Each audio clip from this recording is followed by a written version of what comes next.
Good afternoon, good morning, good evening, whatever time it is that you are watching this video.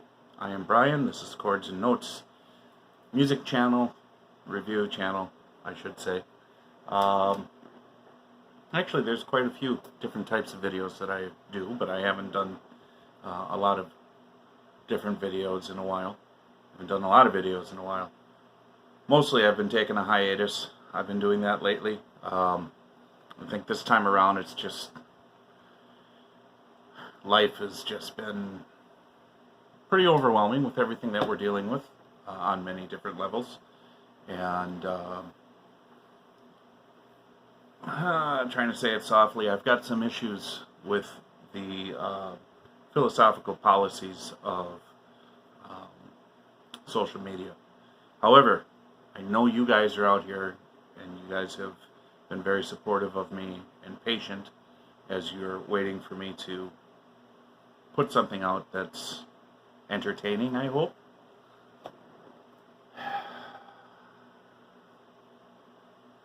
Yeah, not so much entertaining. Alright, anyways, so what I decided to do was I'm going to do a review and analysis of the Smith-Kotzen album, debut album, that was released in February of, well, actually, I'm sorry, I don't have the date there. I'm going to pull that date up. Give me a second here. At any rate, I hope you guys are doing well. I hope that this year has been a bit better than last year. We have a lot of different things that we're all dealing with, and yeah, music can very much be that soothing balm that helps us heal. It can be an anchor that helps us stay grounded. It can be the wind, like the wind that elevates us. It can be many things. And I think it's important that we keep good music alive. I'm not going to get into the philosophical good, bad music, relativism, that sort of stuff. I chose Smith-Kotzen, and here, the information here I have is that it was released on March 25th of this year. It is 9 songs long and 47 minutes in length. It's a collaboration between Adrian Smith, one of the great guitar players from Iron Maiden, and Richie Kotzen, another great guitar player he's done quite a few things. I believe most recently he was with, or is with, the Winery Dogs, that band. I know he was in Mr. Big for a while Paul Gilbert was out of the band. And from what I understand, he's also done some solo stuff. Although, I have to say before I get started on this, Richie Kotzen is one of those names that I've always heard. In fact, I used to buy Guitar World magazines all the time when I was in my teens and 20s. So I still have them, believe it or not. 30-year-old magazines, and his name would always pop up on a semi-regular basis. But I never really knew too much about him until this album. A co-worker of mine was the one who helped me. He gave me a copy of this album to listen to, and I didn't even realize this was a thing, that they had done this collaboration. And it just absolutely was stunning. It could have been very easily a virtuoso album where you find many great players that have collaborated before. Just kind of, it's a showcase of what they can do in the most indulgent sense. Obviously albums are showcase of what the musicians can do. But albums in the true sense, I think we've lost sight of that in this day and age when things are all released as singles and you can get this song and this song and that song and that song. There was a time, and I hope there still is, where albums are like a book. They're a complete piece of work that each song, like a chapter, is connected to one another.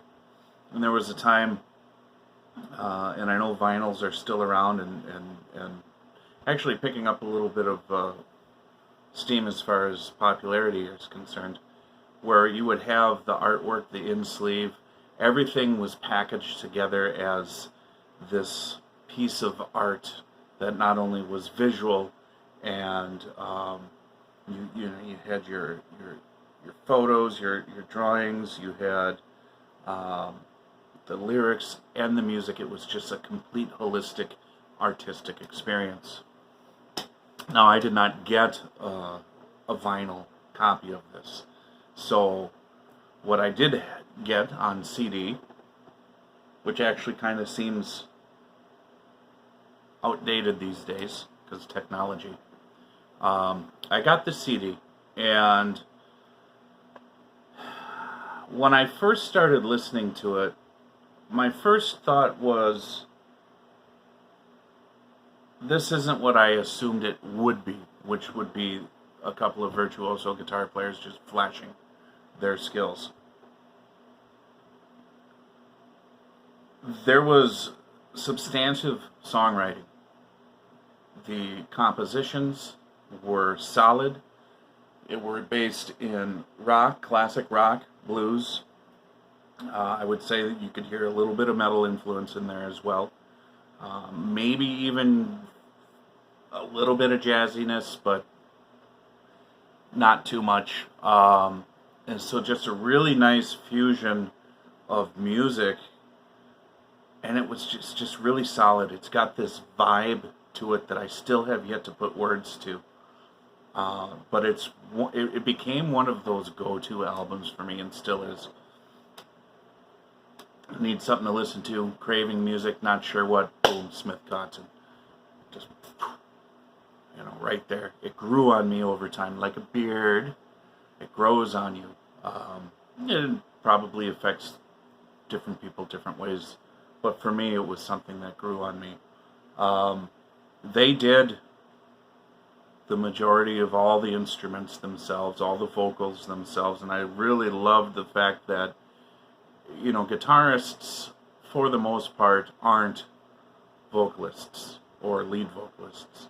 And to really hear these two gentlemen sing, and sing well together, was another one of those surprises for me. That, they don't have, it's not one of those instantaneous, this guy's just got this magnificent voice. Because if he did, he would be a vocalist and not a guitar player. However, they've got some, for what the type of music that they played, their voices were absolutely perfect. And I love, there's a certain tonality to Richie's voice that complements Adrian's voice very well. I'll leave that part for you to discover, and I really do recommend. You've got 47 minutes of your life, you're working out or something. This is really a good album to listen to. There were some other musicians, sorry, slow brain today. Some other musicians that had participated on the album. Nico McBrain, the drummer from Iron Maiden, did the drum tracks for Solar Fire, sorry. And then Tal Bergman, who also worked with Richie in the past, did the drums for You Don't Know Me, I Want to Stay, and Till Tomorrow. Otherwise, apparently Richie did the drums for all the other tracks, and then every other instrument. Both of them had done, bass. If there were any keys or anything, they both did that. And it was a collaboration between the two of them that was spawned apparently out of a friendship that began, from what I understand, between their wives. And they live close together, from what I understand. I didn't look too deeply into the personal aspects of it, but it did come out in some interviews. And I think it was Adrian's wife who was a fan of Richie's music, and somehow the two wives had met each other, and then it just kind of went on like that. I could be wrong. I didn't memorize the backstory on that, but it was born in that sense. And then they did the recording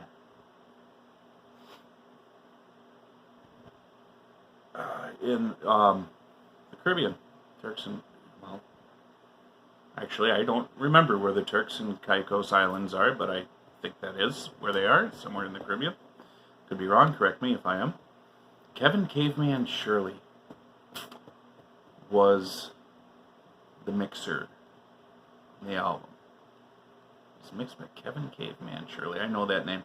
I wonder, and I should look it up. I think he's worked with Rush before, as you guys know. I'm a huge Rush fan. That name really rings a bell. He's worked with probably quite a few people. Okay, anyways, there are some moments where you've got these elongated solos, which, as a guitar player, I'm all for that, as long as it's done appropriately. And they did it just beautifully. They picked the right tracks to do that, and it was just absolutely, the soundscape was just phenomenal. I find myself, when I'm listening to these solos, drifting somewhere mentally, just imagining myself soaring somewhere. It just, such is the power of music. So out of the 9 tracks, I would say my favorites. Oh, that's tough. That's tough. I Want to Stay, which is the 8th track. That one I absolutely love. My daughter loves it. In fact, my daughter loved this album so much, I got it for her. I got a copy for her as well. She likes tracks 8 and 9, I Want to Stay, and Till Tomorrow. Till Tomorrow's got a sort of different feel, a different vibe. They're using a slightly different tuning, and I think they may be in a different mode. I'm not quite sure, but it certainly has that feel where it's not exactly your typical major or minor, pentatonic, diatonic, that sort of thing. I could really pick something from each track, I think, that stood out the most. But the tracks themselves, I would say I Want to Stay is one of them. You Don't Know Me. Those two right there are the ones with like the longer solos in them. Really like that. Scars is a very good one. Some people, well, the whole album is really good. I would definitely take a listen to it. You have many options out there where you don't actually have to commit to buying maybe a full album, or you can just listen to bits and pieces of it. I'll put as much information below the description, or in the description below this video, so that you guys can access a little bit more information, because I've kind of been meandering a little bit. I haven't really hit too many specifics regarding this album. But I love it so much. I've probably listened to it at least once a day, and there are days where I don't listen to it, but for the most part, that's what we have. So, alright, I gotta go. Be well, stay well. Joshua 1:9. Read it, get it in your heart, and live it. Take care. Bye.